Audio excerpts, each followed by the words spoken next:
সন্ত্রাসী কার্যক্রমকে উৎসাহ দিতে উল্লাস করতে দেখা যাচ্ছে, সেগুলো কিন্তু তারা করে নাই।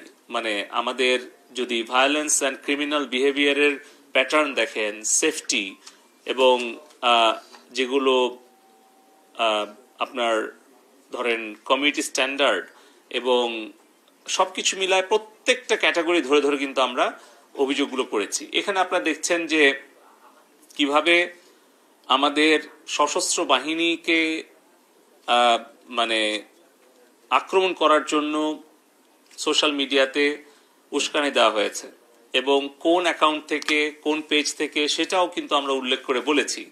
এবং যেগুলো ছবি এবং ভিডিও কিছু তুলে ধরা হয়েছে এবং কিছু কিছু আবার এডিট করা হয়েছে।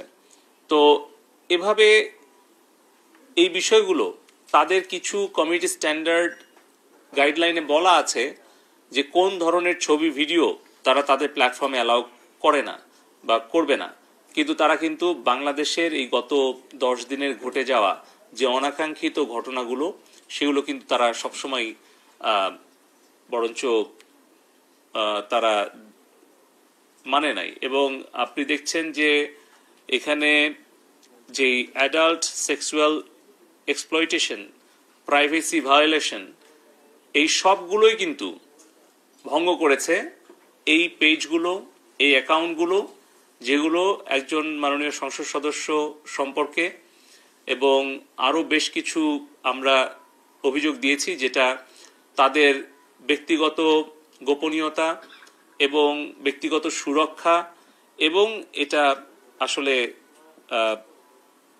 নারীর প্রতি আপনার অবমাননাকর এবং এটা খুবই অগ্রহণযোগ্য কন্টেন্টগুলো এখনও তারা রেখে দিয়েছে। আমরা সেগুলোই আমরা অভিযোগগুলো করেছি যে প্রাইভেসি ভায়োলেশন হয়েছে, সেক্সুয়াল যে এক্সপ্লয়টেশন হয়েছে, এগুলো তারা তাদের কমিউনিটি স্ট্যান্ডার্ড যেন অনুসরণ করে। তারা যেভাবে আমেরিকাতে, ইউরোপে, অস্ট্রেলিয়াতে তারা যেই নীতি অনুসরণ করে, বাংলাদেশেও যাতে একই রকমভাবে একই নীতি অনুসরণ করে, তারা যেন বাংলাদেশের সাথে বৈষম্যমূলক আচরণ না করে। এখানে যে গ্রাফিক্যাল কন্টেন্ট আপনারা দেখছেন যে এটা কোনোভাবেই কোন একজন শিশু কিংবা একজন একটু মানসিকভাবে হয়তো দুর্বল অথবা একজন বয়স্ক মানুষ, তার পক্ষে এই কন্টেন্টগুলো দেখা সম্ভব নয় বা দেখলে সে ক্ষতিগ্রস্ত হতে পারে। এটাও তাদের হেট স্পিচ, ভায়োলেন্ট গ্রাফিক্যাল কন্টেন্ট, এই সকল ফেসবুকের যে কমিউনিটি স্ট্যান্ডার্ড রয়েছে, তাদের যে প্রাইভেসি পলিসি রয়েছে, এগুলোর সম্পূর্ণ পরিষ্কার লঙ্ঘন। এটাই আমাদের বিটিআরসি লিগ্যাল টিম তাদের কাছে গত 10 দিন হলে বলছে এবং আমাদের প্রত্যেকটা বিষয় নিয়ে আমরা ধরে ধরে কথা বলেছি।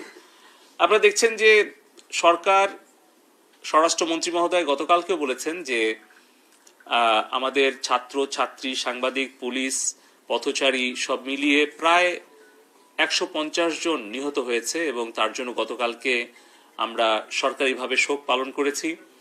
এবং কোনো বেসরকারি সূত্রেও কিন্তু আমরা এরকম একটা অস্বাভাবিক যে সংখ্যা, যেটা cyber 71 we hack to protocol protect Bangladesh, এই নামে যে একটা ফেসবুক পেজ থেকে ছড়াচ্ছে শহীদের সংখ্যা 900-র উপরে ছাড়িয়ে গেছে। সূত্র প্রথম আলো। আমার জানা মতে প্রথম আলো নিউজ পেপারে অনলাইন ভার্সনে কোথাও মৃত্যুর সংখ্যা 900 এটা আমি শুনিনি, দেখিনি। আপনারা সাংবাদিক বন্ধুগণ আছেন, এটা আপনারা এই ফ্যাক্টটা চেক করতে পারেন।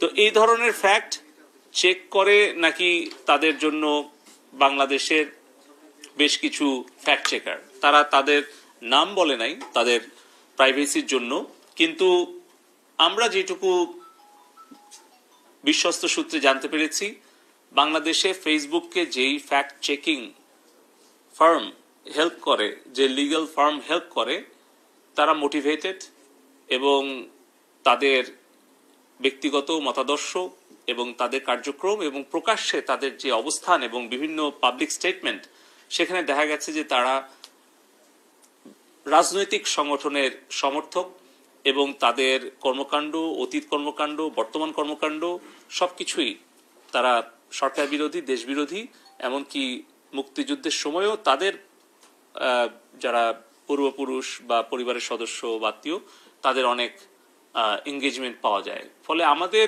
অনুমান যে এখানে ফ্যাক্ট চেকিং যে ফার্মগুলো আছে ফেসবুকের পক্ষ থেকে তারাও নিরপেক্ষ ভূমিকা পালন করছে না। যদি করতো তাহলে এই সকল কন্টেন্ট কখনোই তারা রাখতো না, এগুলো অবশ্যই তারা টেক ডাউন করতো এবং এই সকল পেজ এবং অ্যাকাউন্টকে তারা ব্লক করতো। আপনি এখানে দেখছেন যে আরেকটা এখানে যেটা শেয়ার করেছে miss information about the death bodies, এখানে 23 তারিখে বলছে যে 22 তারিখ বিকালে নাকি মিথ্যা কথা বলছে যে হাতির ঝিলে 100 ছাত্রের লাশ উদ্ধার হয়েছে।